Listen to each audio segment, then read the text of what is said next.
नमस्कार। आज हम कक्षा 12वीं विषय हमारे हिंदी का अध्ययन करेंगे। इसमें पहला पाठ संत वाणी। संत वाणी के 3 खंड हैं, अर्थात इसमें 3 कवि लोग हैं हमारे, जिसमें सर्वप्रथम कबीरदास के बारे में अध्ययन करेंगे। उसके बाद में 2 नंबर पर हम तुलसीदास जी के बारे में अध्ययन करेंगे। तीसरे नंबर पर हम कृपाराम क्रिया के बारे में अध्ययन करेंगे। इसमें अब हम पहले नंबर पर कबीरदास के बारे में, जीवन परिचय के बारे में देखते हैं। कबीरदास का हमारे हिंदी में कहाँ स्थान है, तो कबीरदास जी हमारे भक्ति काल में आते हैं। भक्ति काल के 2 भेद माने जाते हैं, एक सगुण भक्ति और एक निर्गुण भक्ति।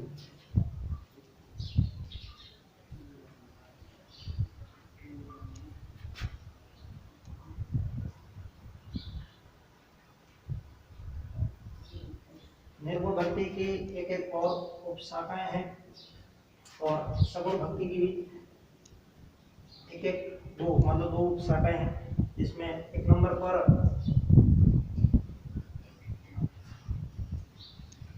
ज्ञानाश्री शाखा,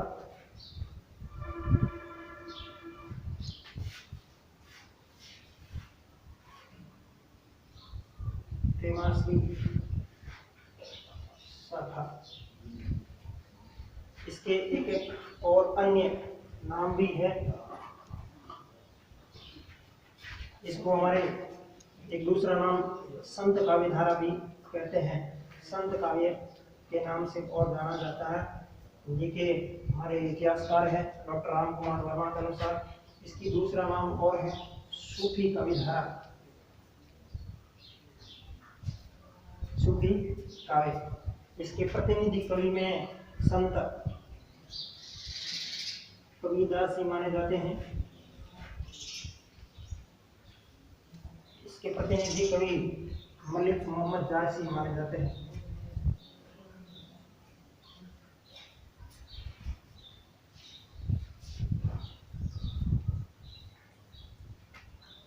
दूसरी इसकी 2 धारा है, राम भक्ति, दूसरा कृष्ण भक्ति।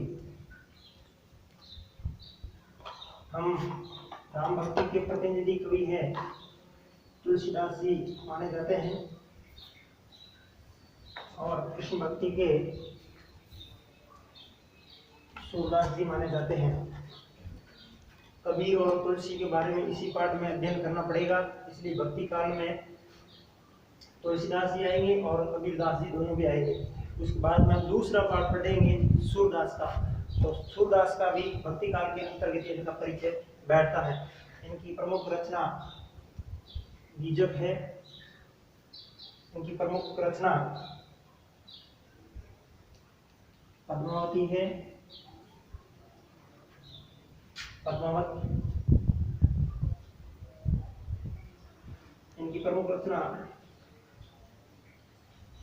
रामचरितमानस है। इनकी प्रमुख रचना सूरसागर है। इनकी भाषा सदोपड़ी है। कबीरदास जी की जो प्रमुख भाषा है वो सदोपड़ी है और जायसी की जो रचना है पद्मावत है। इसकी जो भाषा है वो अवधी भाषा है, साहित्यिक अवधी भाषा का प्रयोग किया गया है। और तुलसीदास जी की जो इसकी भाषा है वो अवधी भाषा है और सूरदास जी की जो इसकी भाषा है वो ब्रज भाषा है। ठीक है, तो यह सामान्य परिचय है। भक्ति काल को हिंदी में स्वर्ण युग के नाम से जाना जाता है। हमारे इतिहासकार हुए हैं जॉर्ज अब्राहम ग्रियर्सन, इन्होंने भक्ति काल को स्वर्ण युग कहा है।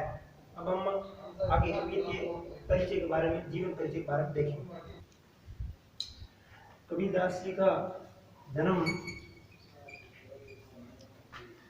1398 ईस्वी में हुआ।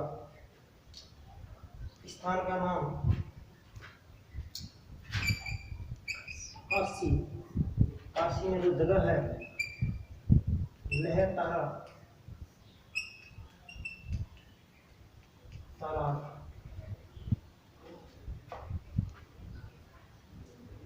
उनके गुरु का नाम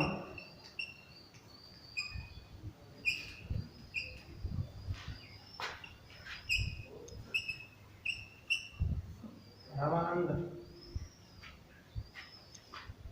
कबीर को विधवा ब्राह्मणी कहा जाता है। जनश्रुति के अनुसार विधवा ब्राह्मणी ने इनको लोक लाज के हिसाब से छोड़ दिया और फिर इनका लालन पालन है वो नीमा और नीम नामक जुल्हा दंपति ने किया। विधवा ब्राह्मणी के गर्भ से इनका जन्म होता है और लोक लाज के भय से, डर की आकांक्षा के कारण वो छोड़ देती है और जुल्हा जो दंपति है वो दोनों ही निसंतान होते हैं। तब ये इनका पालन पोषण करते हैं।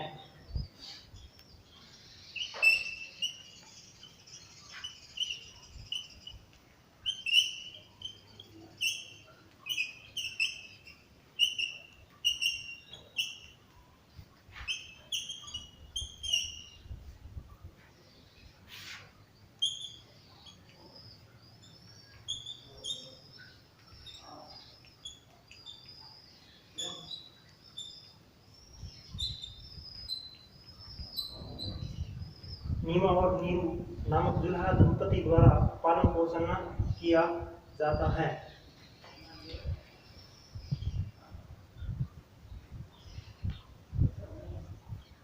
कबीरदास जी के साहित्य में रचना के बारे में कहा जाता है कि प्रमुख जो रचना है 3 रचना मानी जाती हैं।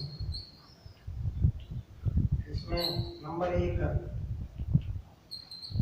साखी, नंबर 2 शब्द, नंबर 3 कामिनी।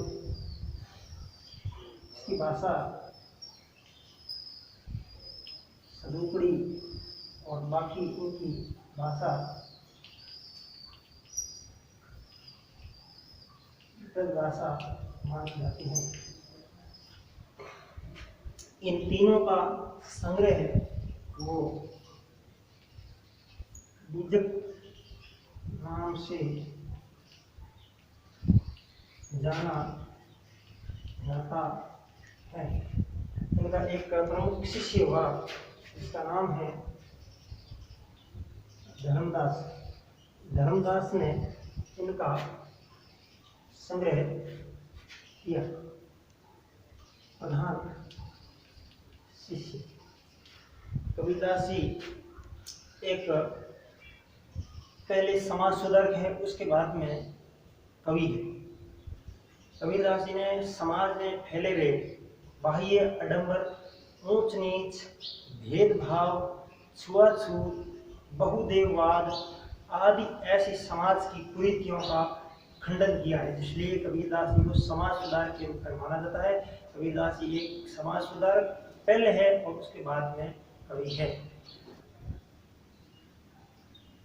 कबीरदास जी ने हर एक अपनी भाषा के ऊपर एक अच्छी पकड़ के कारण, हर प्रकार के शब्दों को ठेठ ग्रामीण भाषा का प्रयोग करने के कारण कबीरदास जी को हमारे एक हिंदी के इतिहासकार हुए हैं या आचार्य है डॉक्टर हजारी प्रसाद द्विवेदी।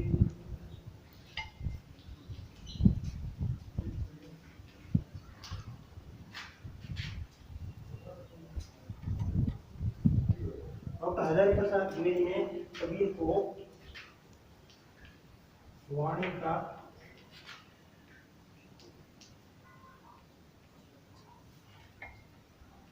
डिक्टेटर कहा। डिक्टेटर मतलब होता है तानाशाह। पूर्ण अधिकार होने के कारण कबीरदास जी के पूर्ण अधिकार होने के कारण, भाषा के ऊपर पूर्ण अधिकार होने के कारण आचार्य हजारी प्रसाद द्विवेदी ने इनको वाणी का डिक्टेटर कहा। अब प्रत्येक जो कवि है इनके साथ साथ दोहे आए हुए हैं। ठीक है, टोटल इस पार्ट में 21 दोहे हैं। अब हम कबीरदास जी के प्रमुख जो दोहे हैं उनके बारे में अध्ययन करेंगे। कबीरदास जी के संक्षिप्त परिचय के बारे में हमने पढ़ा। हालांकि साहित्य हिंदी में और अनुवाद हिंदी दोनों में भी कबीरदास का पहला पाठ आया हुआ है और परिचय दोनों ही परीक्षा में पूछेंगे, साहित्य में पूछेगा और अनुवादी में भी पूछेंगे, इसलिए दोनों विषय के हिसाब से ये परिचय महत्वपूर्ण है। अब हम मूल पाठ की ओर जाते हैं। मूल पाठ में कुल 7 दोहे आए हुए हैं। ये सारा दोहे छंद में आएगा। त्याग तो ऐसा कीजिए सब कुछ एक ही बार, सब प्रभु का मेरा ने नीचे किया विचार। शब्दार्थ देखे, नीचे का निश्चय। कबीरदास के पाठ परिचय में भी हमने पढ़ा था कि त्याग और गुरु महिमा के बारे में। त्याग सबसे पहले इस पद में त्याग के बारे में बताया गया है। व्यक्ति को कभी भी किसी चीज को अपनी नहीं माननी चाहिए, तो वो ईश्वर की माननी चाहिए। इस बारे में कहा त्याग तो ऐसा कि सब कुछ एक ही बार, जो मेरे पास में है, जो मुझे प्राप्त हुआ है वो ईश्वर की वजह से, इसलिए सारा ईश्वर की ही महिमा है, ईश्वर के कारण ही है। सब प्रभु का, ईश्वर का ही है। जो मेरे पास में है वो सारा ईश्वर की देन है, भगवान की कुदरत की हिसाब से मेरे पास सारी चीजें हैं, इसलिए वो सारा भगवान का, ईश्वर का ही। ऐसा निश्चित करना, ऐसा विचार करना। तो पहले पद में कबीरदास जी ने त्याग के बारे में कहा है। हमें ये शिक्षा दी है कि हमारे पास जो चीज है उसको कभी भी अपना मत मानिए, वो सब भगवान की, ईश्वर की ही देन है। अगला पद दूसरा, सुनिए गुण की वार्ता ओ गुण लीजिए नहीं, हंस शीर को गहत है नीर सो त्यागे जाहि। इसमें गुण और अवगुण के बारे में कहा है। व्यक्ति को अच्छी बातों को ग्रहण करना चाहिए। सुनिए गुण की वार्ता, वार्ता मतलब बात, अच्छी बात, गुण की बात को हमें सुनना चाहिए। ओ गुण लीजिए नहीं, ओ गुण होता है अवगुण। अवगुण को कभी भी नहीं लेना चाहिए। अच्छी बात को ग्रहण करना और दुर्जन या बुरी बात को ग्रहण नहीं करना। हंस शीर को गहत है नीर सो त्यागे रहे। शीर को होता है दूध, हंस पक्षी होता है। दूध और पानी जब साथ में मिलाया होता है तो उसमें से दूध निकाल लेता है और पानी पीछे छोड़ देता है। इसलिए ऐसे ही हंस की तरह हमें भी, हंस के जैसे जीवन को हमें भी अपना करके और अच्छी बात, श्रेष्ठ बात, समाज के हित की बात, अच्छी चीजों को ग्रहण करना और बुरी या दुर्जन जो बात है, दुर्जन लोगों या बुरे लोगों की बात है, उस बात को नहीं सुनना, उसको त्यागना। पूरे दूध और पानी में से वो दूध निकाल लेता हंस और पानी छोड़ दे। इसलिए हमें भी अच्छी बात को ग्रहण करना और जो खराब बात है उसको त्यागना। इसमें अनुप्रास अलंकार तो लगभग सब में है, अंत्य अनुप्रास का प्रयोग हुआ है। और दूसरी बात करें तो इसमें दृष्टांत अलंकार का भी प्रयोग हुआ है। दृष्टांत अलंकार का प्रयोग हुआ है। दृष्टांत अलंकार की परिभाषा ये होती है, किसी एक बात को कहकर उसका फिर दूसरी बात को बिंब प्रतिबिंब के भाव से दूसरी बात कहना। एक बात ऊपर गुण और अवगुण की बात की तो वही बात वापस दूसरी समझाने के लिए जो हंस है पक्षी, उसका उदाहरण देकर बताया कि हंस जैसे दूध ग्रहण करता है, जल को छोड़ता है, उसी बात को प्रकट करना, वहां दृष्टांत अलंकार का प्रयोग हुआ है। छोड़े जब अभिमान को सुखी भया सब जीव, भावे कोई कछु कहे मेरे ही निज पी। आत्मा और परमात्मा के बारे में कहा है। जीवात्मा और परमात्मा के संदर्भ में कबीरदास जी ने कहा है कि छोड़े जब अभिमान को, जब व्यक्ति अभिमान छोड़ता है, अहंकार छोड़ता है, घमंड छोड़ता है तो वो जीव है, सुखी रहता है। जीव आत्मा जब परमात्मा से मिलती है तो सुखी रहती है। ठीक है, तो छोड़े जब अभिमान को सुखी भया जब जीव, ये जीव खुश कैसे रहता है जब अभिमान अहंकार को छोड़ता है। व्यक्ति जब अहंकार में पड़ता है तो क्या है, सुख नहीं प्राप्त कर सकते। क्यों? क्योंकि जब उसकी तृष्णा है वो शांत नहीं होती है, दिनों दिन आगे बढ़ती रहती है। भावे कोई कछु कहे, फिर उसको और कोई कुछ भी कह सकता है तो वो उसको ग्रहण ही नहीं करेगा। क्यों नहीं करेगा?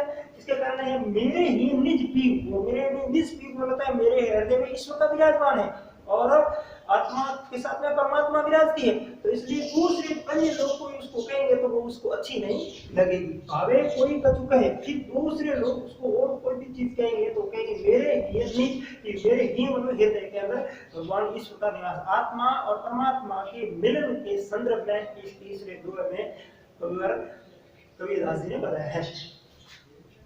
चौथा, जाति ना पूछो साधु की, पूछ लीजिए ज्ञान, मोल करो तलवार का, पड़ा रहना दो म्यान। इसमें उच्च नीच और भेदभाव के बारे में कबीरदास ने कहा है कि व्यक्ति को कभी भी उच्च नीच का भाव नहीं ग्रहण करना चाहिए। जैसे जैसे सज्जन या साधु लोग होते हैं, उनके हम ज्ञान को देखना चाहिए।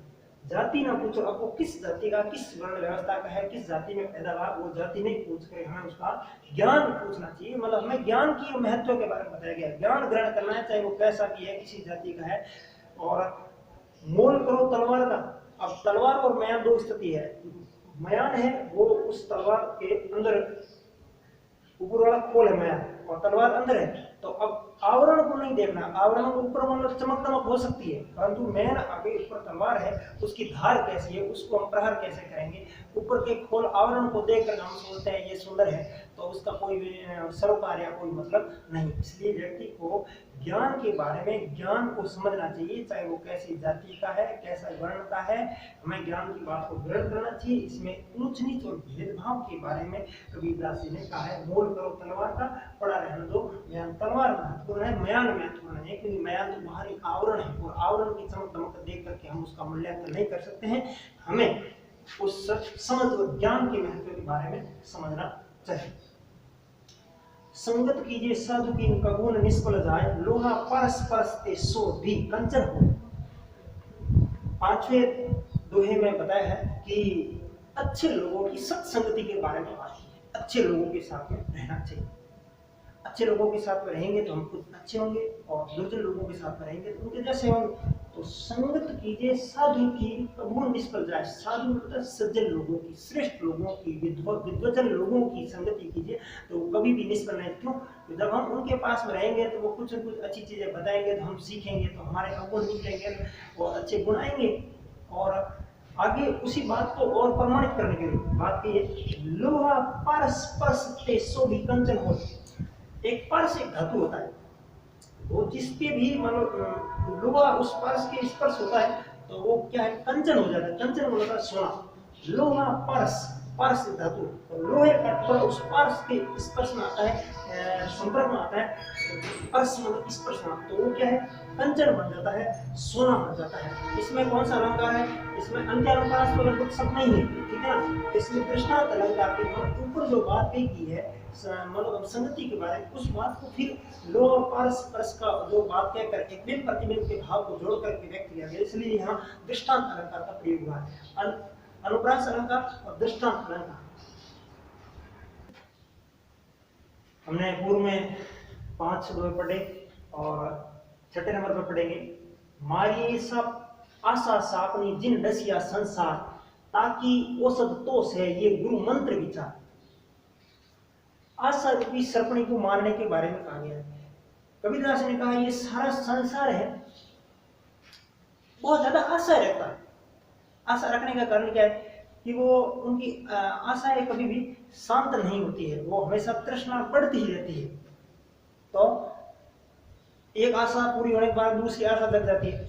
तो मारिए आशा सामने, आशा रूपी सर्पणी। तो यहां इसमें रूपक अलंकार का प्रयोग हुआ है।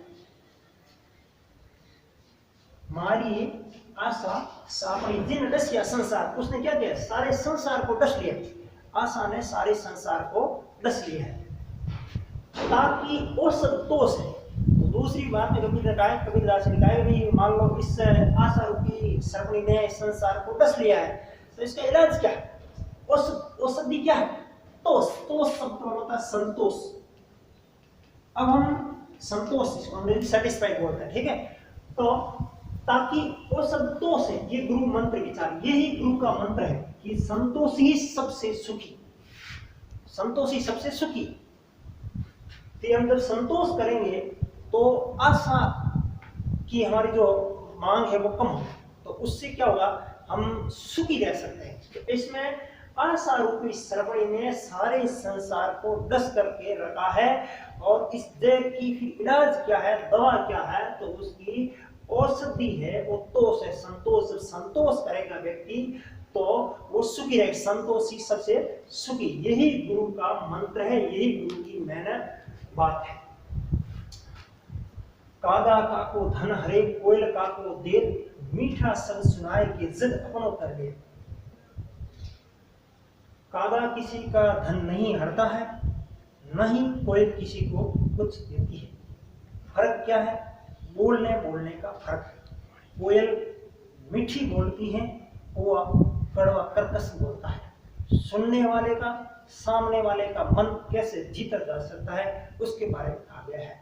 जब हम मीठे बोलेंगे और अच्छे बोलेंगे तो सामने वाले का मन जीत सकते हैं। ठीक है, तो कादा काको धन हरे, काको किसी का भी, कादा काको धन हरे, किसी का धन नहीं हरण करता है। कोयल काको दे, और कोयल किसी को भी कोई धन नहीं देती है। तो क्या है?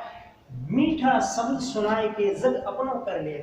कोयल सिर्फ मीठी बोलने के कारण संसार को अपना बना लेती हैं। तो इस दोहे के माध्यम से कबीरदास जी हमें ये कहना चाहते हैं कि हमें मीठा बोलना चाहिए और अच्छा बोलना चाहिए। ठीक है ना। इसमें दो मुख्य अलंकारों का प्रयोग हुआ है। एक तो क की आवर्ती होने के कारण यहाँ अनुप्रास अलंकार का प्रयोग हुआ है। अनुप्रास अलंकार 4 प्रकार के होते हैं। कौन कौन से होते हैं? नंबर 1 अनुप्रास, द्वितीयानुप्रास,